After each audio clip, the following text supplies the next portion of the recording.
انسان کو دکھ بھی آتے ہیں، بیماریاں بھی آتی ہیں، اپنوں بیگانوں کی طرف سے اس کو تلخیوں کا بھی سامنا کرنا پڑتا ہے۔ تو اس موقع پر آپ کی زبان کوئی ایسا جملہ نہ کہے جو اللہ کی ناراضگی کا سبب ہو۔ غم تو پہنچتا ہے اور غم سے انسان متاثر بھی ہوتا ہے، یہ تو نہیں ہے کہ ایک تکلیف پہنچے۔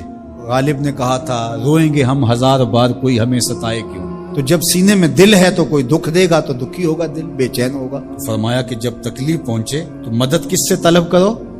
صبر سے، کہ اللہ مجھے توفیق صبر دے۔ روایت ہے کہ سلمان رضی اللہ تعالی عنہ حاضر ہوئے اور ان کے چہرے کے اوپر کوئی ایسے آثار تھے کہ جس کا بہت بڑی پریشانی ہو۔ تو ان کو کہا کہ تمہارا جو دکھ ہے وہ اس کو کہو جو دکھ کا مداوع کر سکتا ہے، غم اسے کہو جو غم خار ہو، جو غم خار ہی نہ ہو اسے غم کہنے کا فائدہ۔ بعض کا لوگ خام خواہ بے چین ہوتے کہ میں کوئی پوچھے تمہیں کیا ہے، چہرے کے اوپر جو ہے وہ خشونت سجائے، چہرے کے اوپر جو ہے وہ اداسی سجائے۔ آپ کو صدمہ پہنچے تو بعض کا ٹھیک ہے، انسان بے بس ہو جاتا ہے، اس کے چہرے بچھڑے سے اس کا ظہور بھی ہوتا ہے، لیکن کچھ ایسی چیزیں جو چھپائی جا سکتی ہیں اس کو چھپائیں۔ ہنس کے پی جا تلخی ایام کو ناصر، غم کے سہنے میں بھی قدرت نے مزہ رکھا ہے۔ غم برداشت کریں، اندر اتاریں، اس کا اجر رکھا گیا ہے، اس کا صلہ بتایا گیا۔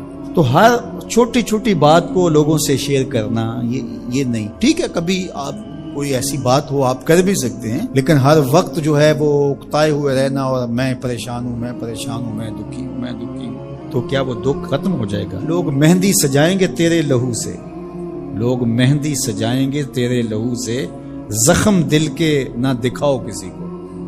لوگ تو اس سے طرح مذاق بھی اڑائیں گے، اور جب تم ہنستے ہو تو زمانہ تمہارے ساتھ ہنستا ہے، اور جب تم روتے ہو تو زمانہ تمہارے ساتھ نہیں روتا۔ اس لیے یہ آنسو بڑے قیمتی ہیں، وہی بہاؤ جہاں شان کریمی موتی سمجھ کے چن لے۔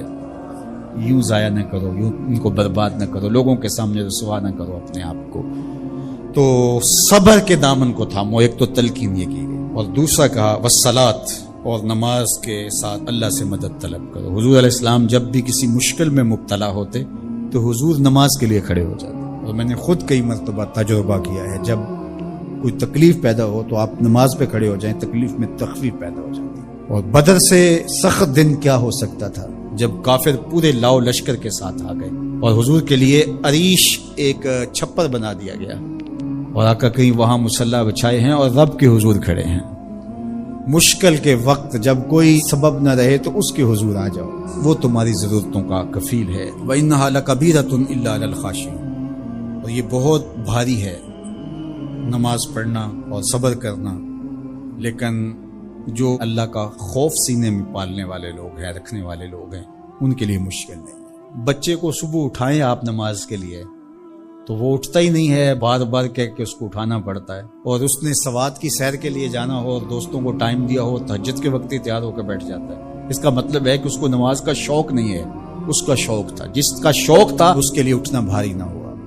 میرے والد گرامی سے کسی نے کہا جی جاگ نہیں آتی، تو فرمانے لگے صبح منڈی جانا ہو تو جاگ آ جاتی ہے، کچہریوں میں تاریخ ہو تو یاد آ جاتی ہے۔ منڈی جانا یہ تمہاری بدنی ضرورت ہے، بچوں کے پالنے کے لیے، اپنی ضرورت کے لیے۔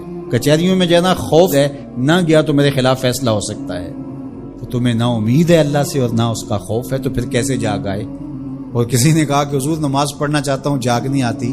اللہ اکبر، کہنے لگے ارادہ اگر پکا ہو تو نیند نہیں آتی، بار بار اٹھ کے ٹائم دیکھتے ہیں وقت تو نہ گزر جائے۔